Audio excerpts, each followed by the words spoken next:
যদি এই অন্তর্বর্তীকালীন সরকার এবং যে ছাত্ররা তখন যে বৈষম্য বিরোধী ছাত্ররা ছিল তাদেরকে রাষ্ট্রদ্রোহ মামলায় তাদের বিচার করা হবে যদি এই সনদ সাংবিধানিক স্বীকৃতি না দেওয়া হয়। বঙ্গবন্ধু পরিবারে যে হত্যা করেছিল সেটা কিন্তু মোস্তাক খন্দকার মোস্তাক কিন্তু ইন্ডিমিউনিটি দিয়েছিল।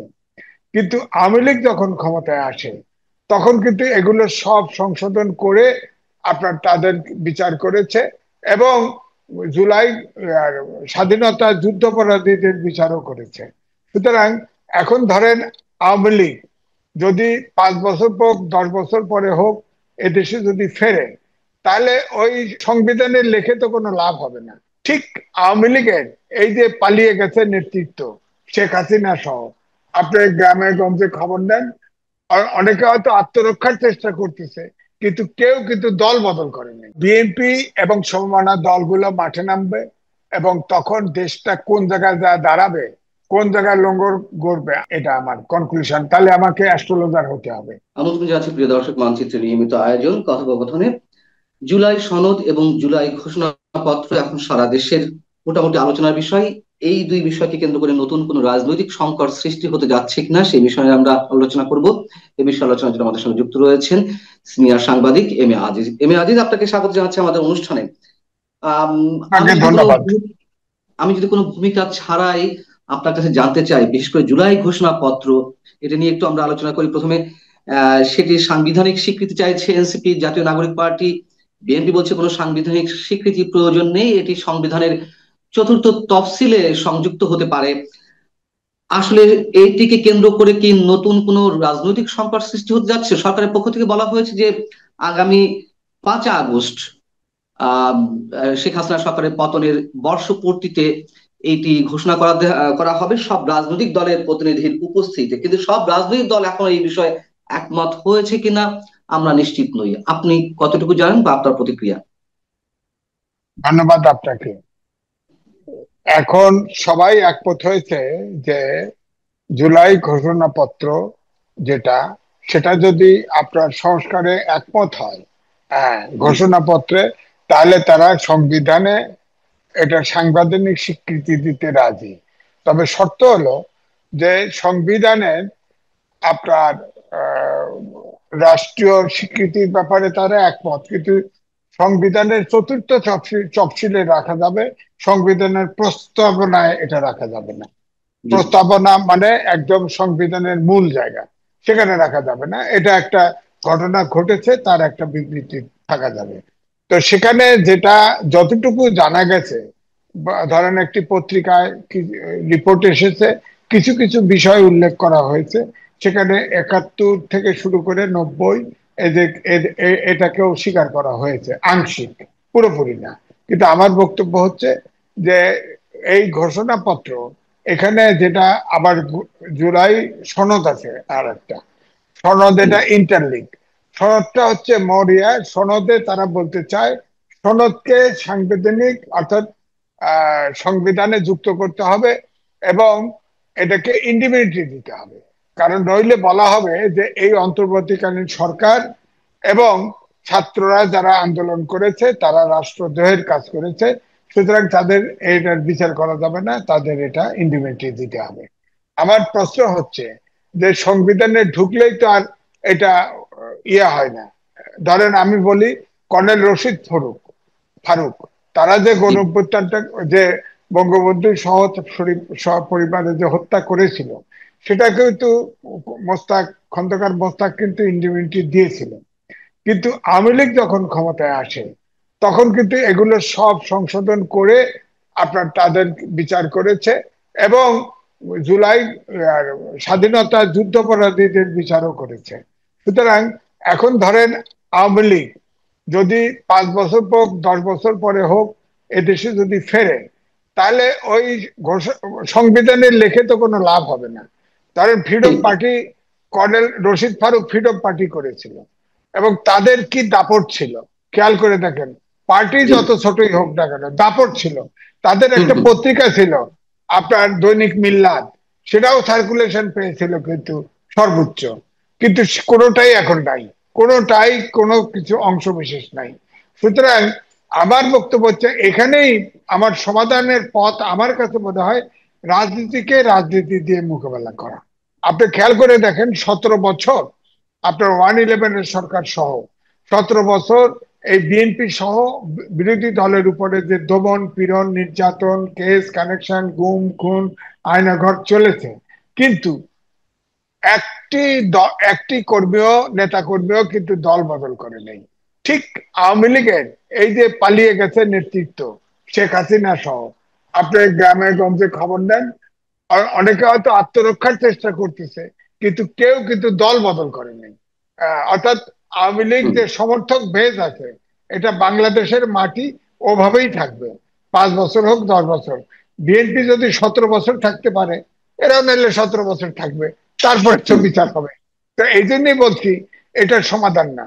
সমাধান হচ্ছে আপনার এনএসএফ এর মতো আচরণ করলে জি কিন্তু কোন আইন বা ইন্ডিপেন্ডেন্ট অধ্যাদেশ করে বা আইন করে কোনো লাভ হবে না। আর দুই হলো যে আপনি যখন ইন্ডিপেন্ডেন্ট অধ্যাদেশ জারি করবেন, তখন তো এটা ফাইনালি সংসদে আপনাকে পাস করতে হবে। সংসদে, এক্স্যাক্টলি। হ্যাঁ, তো সংসদে তো সামনে নির্বাচন হবে, নির্বাচনে যাইতে হবে। তো নির্বাচনে গিয়ে কোন দল ক্ষমতায় আসে তারা এটা যদি সংবিধানে যুক্ত করে, অর্থাৎ পার্লামেন্টের মেজরিটি ভোটে যদি যুক্ত হয়, তাহলে তো আপনি ইন্ডিপেন্ডেন্ট হবে। কিন্তু ইন্ডিপেন্ডেন্টলি দেওয়া এটা কোনো বাঁচার, তারা বলেছে যে এই যদি এই অন্তর্বর্তীকালীন সরকার এবং যে ছাত্ররা তখন যে বৈষম্য বিরোধী ছাত্ররা ছিল, তাদেরকে রাষ্ট্রদ্রোহ মামলায় তাদের বিচার করা হবে যদি এই সনদ স্বীকৃতি সাংবিধানিক স্বীকৃতি না দেওয়া হয়। তা আমার বক্তব্য হচ্ছে এই সরকার তো এটা প্রজ্ঞাপন জারি করাও সঠিক হবে না, কারণ এই সরকার আপনার এই সংবিধান অনুযায়ী ওত নিয়েছে এবং এই সংবিধানের 106 অনুচ্ছেদ অনুযায়ী সুপ্রিম কোর্টের মতামত নিয়েছে। অর্থাৎ এই সরকার কিন্তু সাংবিধানিক সরকার। হ্যাঁ, হয়তো যদিও অন্তর্বর্তীকালীন সরকার নামে সংবিধানে কিছু নাই, কিন্তু সংবিধানের যে সংস্কার করতেছে এটাই তো তাদের ম্যান্ডেট নাই, কারণ এটা তো সাংবিধানিক সরকার। যাই হোক, তারপরেও আমি বলবো যে সেনানিবাসে আশ্রয় নেওয়া ছিল 626 জন, পরে জি তো আপনার লিস্ট বাড়ায়, লিস্ট বেরোলে দেখা যায় সুপ্রিম কোর্টের প্রধান প্রধান বিচারপতি বিচারপতি সেখানে ছিলেন। এবং এবং অ্যাপিলেট ডিভিশনের বিচারপতির নাম বেরোয়েছে, তারাও সেনানিবাসে ছিল।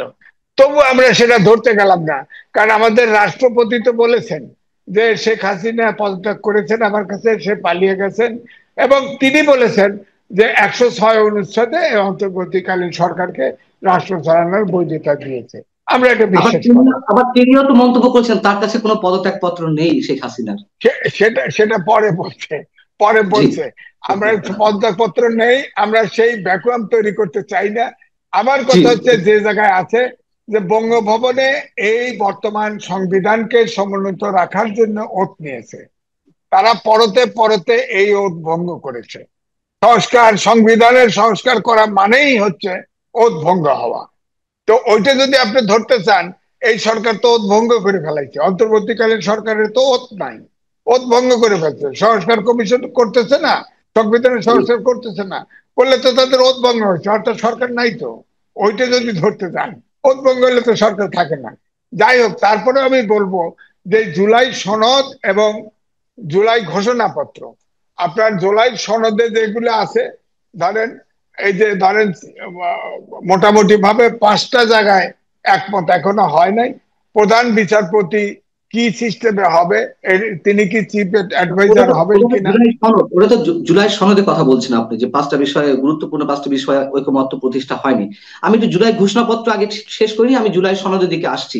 তাহলে জুলাই হ্যাঁ, ঘোষণাপত্র সরকারের পক্ষ থেকে বলা হচ্ছে যে আহ জনসম্মুখে মানিক মিয়া এভিনিউতে অনুষ্ঠান করে সব রাজনৈতিক দলের প্রতিনিধির উপস্থিতিতে জুলাই ঘোষণাপত্র ঘোষণা করা হবে। বিএনপি এরই মধ্যে আপত্তি দিয়ে রেখেছে, এরা মানছে না।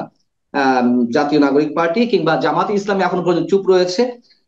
তাহলে এইটিকে কেন্দ্র করে কি নতুন কোন রাজনৈতিক সংকট সৃষ্টি হতে যাচ্ছে? আপনার কোন ধরনের আশঙ্কা রয়েছে, নাকি মনে হয় যে না, সব ঠিক হয়ে যাবে, যেহেতু সরকার না, এখনো বলেনি যে কারা জানে, কারা এর সাথে জড়িত বা কারা উপস্থিত থাকবে?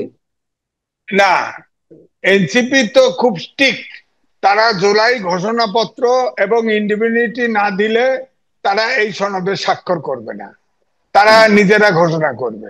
ঘোষণা করলে তো এনসিপির হবে ঘোষণা, এটা তো সার্বজনীন হবে না। এবং তারা এটাকে সাংবিধানিক বৈধতা দিতে বলেছে সংবিধানে, এবং তারা এটা যদি সংবিধানে যুক্ত করতে না পারে তাহলে তারা রাষ্ট্রদ্রোহী হিসেবে বিচার হতে পারে। এটা হলো তাদের আশঙ্কা, তাদের নিরাপত্তার জন্য এটা করতে চাচ্ছে। সেখানে তো সবাই একমত হবে তা না। আপনি বলেন তো দেখি, কোথায় ঘোষণাপত্রে ইন্ডিপেন্ডেন্ট দেওয়া হয়েছে? একমাত্র ফ্রিডম পার্টির লোকদেরকে দেওয়া ছাড়া। 52 সালে ইন্ডিপেন্ডেন্ট হয়েছে, 71 সালে ইন্ডিপেন্ডেন্ট হয়েছে, আপনার 90-এ ইন্ডিপেন্ডেন্ট হয়েছে, যত আছে সব কোথাও তো ইন্ডিপেন্ডেন্ট দেওয়া হয়নি। একমাত্র এই 15ই আগস্টের হত্যাকাণ্ডের জন্য যারা ঘটিয়েছিল তারা স্বীকার করেছে এবং তাদের জন্য ইন্ডিপেন্ডেন্ট দেওয়া হয়েছিল। সেটা আওয়ামী লীগ সরকার এসে এটা চেঞ্জ করে কার্যকরী করে দিচ্ছে, ফাঁসি টাসি যা দেওয়া দিয়ে দিচ্ছে। তো আমার বক্তব্য হচ্ছে যে এটা গণ অভ্যুত্থান হয়েছে। গণ অভ্যুত্থানে তো তারা সামনের কাতারে যারা নামও আসছে, যে অমক অমককে, এটা আমি পত্রিকায় দেখলাম যে তারা খুব আতঙ্কিত। আতঙ্কিত হলে আপনারা তো অনেকেই তো ফৌজদারি আদালতেও জড়িত। ধরেন ইন্ডিপেন্ডেন্ট হলো না, দেওয়া হলো, ইন্ডিপেন্ডেন্টের কারণে বিচার হলো না, আপনার কি ফৌজদারি অপরাধের উঠতে নাকি দেশে? আপনাদের নামে তো নানান কেলেঙ্কারি বেরোচ্ছে, নানান সমস্যা বেরোচ্ছে, এগুলোর বিচার হবে না? অন্য সরকার ক্ষমতা আসলে তো তারা বিচার করতে হবে, অভিযোগ আসলে বিচার করবে না? আপনারা যদি কেউ 100 কোটি টাকার মালিক হয়, 1000 কোটি টাকার মালিক হয়ে থাকেন, তারপরে ধরেন এই যে সেক্সুয়াল স্ক্যান্ডাল থেকে শুরু করে অনেক কিছুই তো হচ্ছে। এই যে গুলশানে 4 জনকে রিমান্ডে নিলেন, ধরা পড়লো, এগুলোর বিচার হবে না? এটা তো ফৌজদারি ক্রাইম। ফৌজদারি ক্রাইমই তো। আপনার বক্তব্য, আমার বক্তব্য হচ্ছে আপনারা কোন, এই ছাত্রদের উপরে মানুষের প্রত্যাশা অপরিসীম ছিল। 54 বছর দেশটাতে যে স্বাধীনতা যুদ্ধেও আমরা যেটা প্রত্যাশা করেছি, মানবিক বাংলাদেশ, গণতন্ত্র, আইনের শাসন, সুশাসন, ঠিক ফেসিবাদী বিলোপ লাস্টের যে এক দফা, সেটাও কিন্তু এই ধরনেরই আকাঙ্ক্ষা। তো ওনারা ইতিমধ্যেই আপনি দেখেন 52 সাল থেকে শুরু করে 24 সাল পর্যন্ত সব আন্দোলনের ছাত্ররা নেতৃত্ব দিয়েছে। হ্যাঁ, এবং এবং এই ছাত্ররা কিন্তু, নেতারা কোনোদিন এত বিতর্কিতও হয় নাই, সরকারের অংশীদারও হয়নি। পরে তারা অনেকেই ছাত্ররা জাতীয় সবচেয়ে বড় এক্সাম্পল হচ্ছে 90-এর গণ অভ্যুত্থান, সেটিও তো একটি অভ্যুত্থান, এটিও 24-এরটাও অভ্যুত্থান, 90-এরটাও অভ্যুত্থান, সেটির তো কোনো হ্যাঁ, রাষ্ট্রীয় স্বীকৃতি প্রয়োজন পড়েনি। এখানে তারা বলতে চাইছে যে যেহেতু শেখ হাসিনাকে ভয় পাচ্ছে, যে তাকে খেদিয়ে তারা তাড়িয়ে দিয়েছে, তারা সে পালায় গেছে, সুতরাং সে যদি ফিট ফেরে তাহলে তো কঠিন ভাবে বিচার করবে। এই ডরে তারা এটাকে ইন্ডিপেন্ডেন্ট চায় এবং তারা সংবিধানে যুক্ত করতে চায়। আমি এইটাই তো বলছি, 90-এর গণ আন্দোলনে 3 জোটের রূপরেখা ছিল, বাস্তবায়ন হয়েছে? হয় নাই তো। কিভাবে দেশ চলবে, কিভাবে রাজনৈতিক নেতারা ব্যবহার করবে, সবই তো ছিল। জামাতকে নেওয়া যাবে না, জাতীয় পার্টিকে নেওয়া যাবে না। এখন তো জাতীয় পার্টি আওয়ামী লীগের সাথেই ছিল, জামাতে ইসলাম তো বিএনপির সাথেই ছিল। হ্যাঁ, তো সুতরাং এগুলো তো কেউ পরে ইয়ে হচ্ছে, সে আগে করে নেই, আমি পরে করবো কেন?